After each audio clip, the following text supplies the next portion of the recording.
হরে কৃষ্ণ, রাধে রাধে। আপনি কি কোনো সমস্যায় ভুগছেন? তাহলে এই গীতার বাণী প্রতিদিন শুনুন। গীতার বাণী সত্যি আপনার জীবনকে বদলে দিতে পারে। শ্রীমদ্ ভগবদ গীতা একটি ধর্মগ্রন্থ। জীবনের পথ দেখায় এবং কর্মফল ও আত্ম উপলব্ধির মাধ্যমে জীবনের পরিবর্তন আনার শিক্ষা দেয়। এটি জীবনের উদ্দেশ্য, কর্মের গুরুত্ব এবং ঈশ্বরের প্রতি ভক্তির পথ নির্দেশ করে। গীতা কর্মফল এবং ভাগ্যের মধ্যে সম্পর্ক ব্যাখ্যা করে। এটি বলে যে কর্মফল ব্যক্তির ভাগ্যকে প্রভাবিত করে, তবে কর্মের মাধ্যমে ভাগ্য পরিবর্তন করা সম্ভব। গীতা নিষ্কাম কর্মের উপর জোর দেয়, যার অর্থ হলো ফলের আশা না করে কর্ম করা। যখন মানুষ ফলের আকাঙ্ক্ষা ত্যাগ করে কর্ম করে, তখন তার কর্ম শুভ ফল বয়ে আনে এবং জীবনে ইতিবাচক পরিবর্তন আনে। গীতা ধ্যান এবং আত্ম উপলব্ধির মাধ্যমে মনের শান্তি ও আত্মসচেতনতা অর্জনের পথ দেখায়।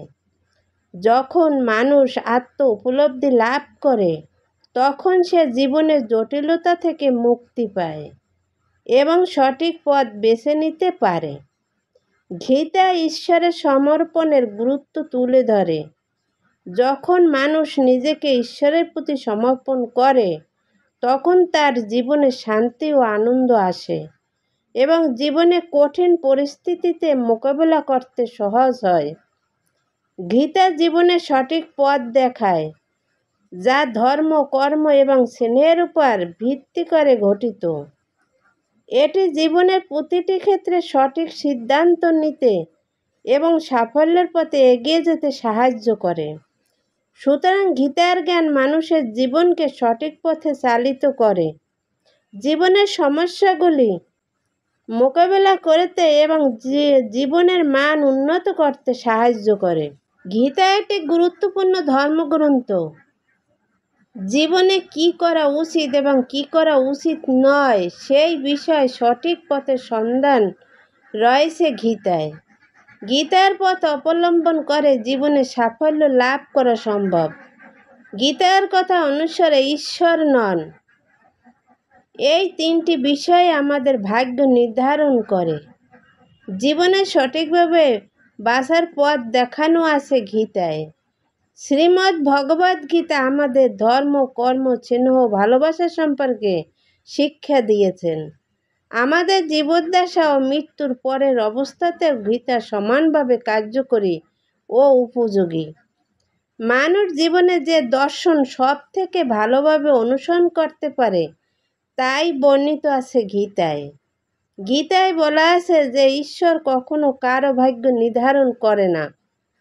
আমাদের চিন্তা, আমাদের বিশ্বাস এবং আমাদের কাজই আমাদের ভাগ্য নির্ধারণ করে। শ্রীকৃষ্ণ বলেছেন, যদি আমার ভক্ত মনের সম্পূর্ণ বিশ্বাস নিয়ে আমাকে ভজনা করে, তিনি আমাকেই পাবেন। গীতায় লোভ, রাগ ও কামকে নরকের 3 ধার বলে বর্ণনা করা হয়েছে। এই 3টি বিষয় মানুষকে ধ্বংস করে দিতে পারে। শ্রীকৃষ্ণ বলেছেন, এই শরীর তোমার নয়, আর তুমিও এই শরীরের নও। এই দেহ তৈরি হয়েছে আগুন, জল, বাতাস এবং আকাশের দ্বারা।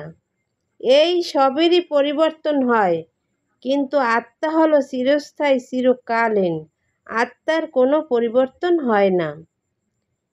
নিজের আত্মাকে ঈশ্বরের কাছে নিবেদন করো। যে ঈশ্বরের কাছে নিবেদিত, তার আর ভয় আর দুঃখের কোনো অনুভূতি থাকে না। তিনি সবসময় সুখী, সবসময় নির্ভীক।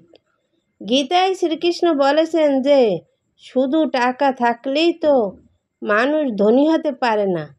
সত্যিকারের ধনী তিনি, যার চিন্তা ভাবনা ভালো, ব্যবহার মধুর ও যিনি সুন্দর মনের অধিকারী। গীতায় আরও বলেছেন যে এত দুর্বল হয়েও না যে তোমাকে কেউ ভেঙে ফেলতে পারে, বরং এতটাই শক্ত হও যাতে তোমাকে কেউ ভাঙতে এসে নিজেই টুকরো টুকরো হয়ে যায়। জীবনে দুটি কাজ কখনো করতে নাই। প্রথম, কোনো ভুল মানুষকে ভালোবাসা এবং দ্বিতীয়ত কোনো ভালো মানুষকে প্রতারণা করা। শুধু লোককে দেখানোর জন্য ভালো হইও না। ঈশ্বর জানেন যে এই ভালোত্ব তোমার ভেতর থেকে আসছে না, শুধুই বাইরের খোলস। খুব রাগ হলেও নিজের ধৈর্য হারিও না, তাহলে খারাপ দিনগুলো থেকে বাঁচতে পারবে। গীতার বাণী অনুসারে জয় ও পরাজয় আমাদের চিন্তা ভাবনার উপরেই নির্ভর করে। মানুষের কামনা বাসনাই হলো দুঃখের প্রধান কারণ। জন্মের সাথেই মানুষের মৃত্যু নির্ধারিত। তাই নিজের কর্ম করো যা অনিবার্য, তার জন্য দুঃখ করো না। জীবন ধারণের জন্য প্রয়োজন কর্ম অবশ্যই সম্পাদন করো, তবে বিনা অহংকারে, বিনা লালসায়, বিনা হিংসার কারণ। সঠিক কর্ম করা উচিত। ভালোবাসা, সহানুভূতি, নর্মতা এবং ভক্তি থাকে। জীবনে কর্ম করে যাও, ফলের আশা করো না। মনের স্থিরতার জন্য শান্তি, ভদ্রতা, নীরবতা ও আত্মসংযম এবং পবিত্রতা শিক্ষা গ্রহণ করা আবশ্যক। কেবলমাত্র স্বার্থ ত্যাগই হলো আনন্দ ও সন্তুষ্টির একমাত্র সহজ পথ। সময় হলো সর্বশক্তিমান, তাই কখনো সময় নষ্ট করো না। জড়বস্তুগত সুখ সর্বদা ক্ষণস্থায়ী। কেবল ঈশ্বরের প্রতি আত্মসমর্পণ এবং ভক্তি হলো অনন্ত সুখের একমাত্র পথ।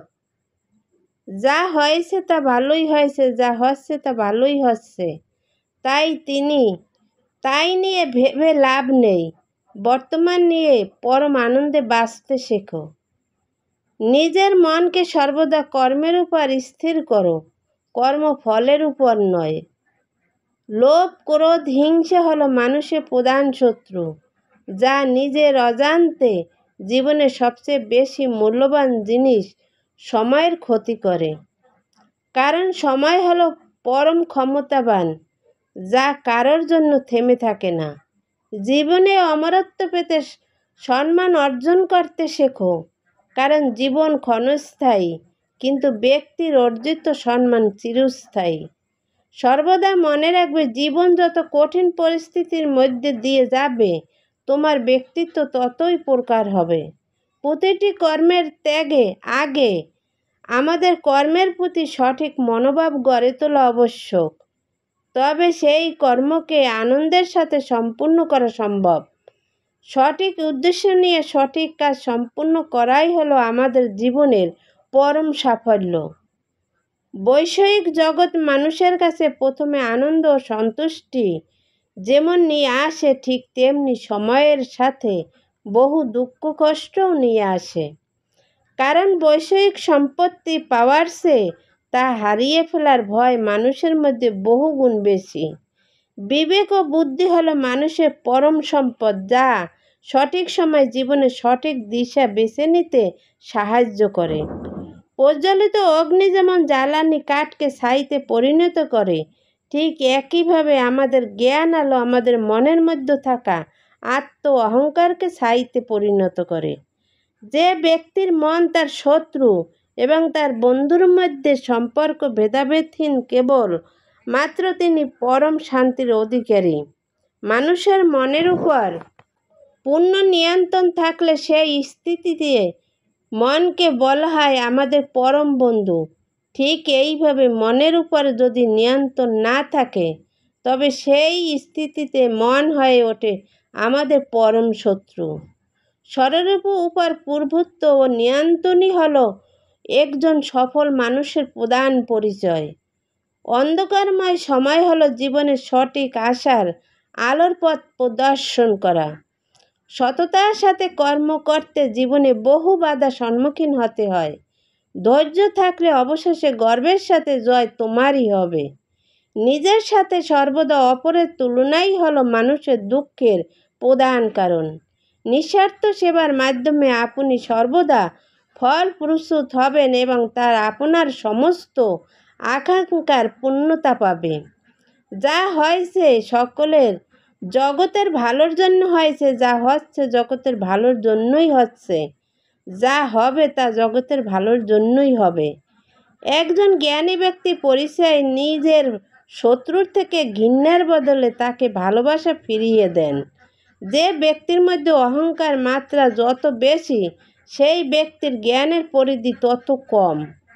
একজন বুদ্ধিমান ব্যক্তি যে কোনো সমস্যার সমাধান করতে পারেন, ঠিক তেমনি জ্ঞানী ব্যক্তিরা সমস্যাকে পূর্ণতা এড়িয়ে যেতে সক্ষম হন।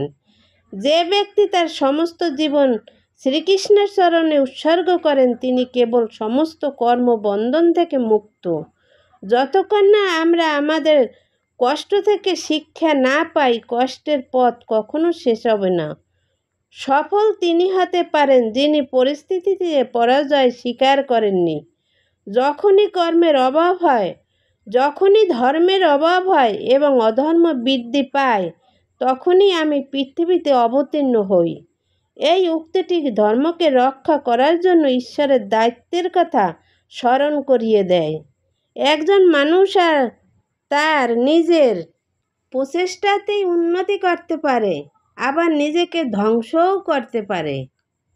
তোমার যা কিছু করার আছে তা কারো কিছু লোভ, অহংকার, কামনা বা ঘৃণা থেকে নয়, বরং ভালোবাসা, করুণা, নম্রতা এবং ভক্তি দিয়ে করো।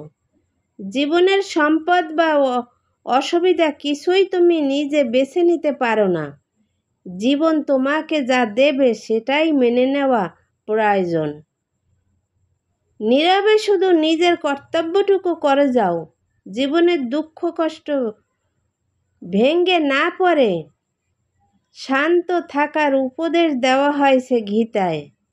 গীতার বাণীগুলো মানুষের জীবনকে উন্নত করতে সঠিক পথ দেখায় এবং জীবনের অর্থ খুঁজে পেতে সাহায্য করে। জয় গীতা। হরে কৃষ্ণ। ভিডিওটি ভালো লাগলে চ্যানেলটি সাবস্ক্রাইব করে পাশে থাকবেন।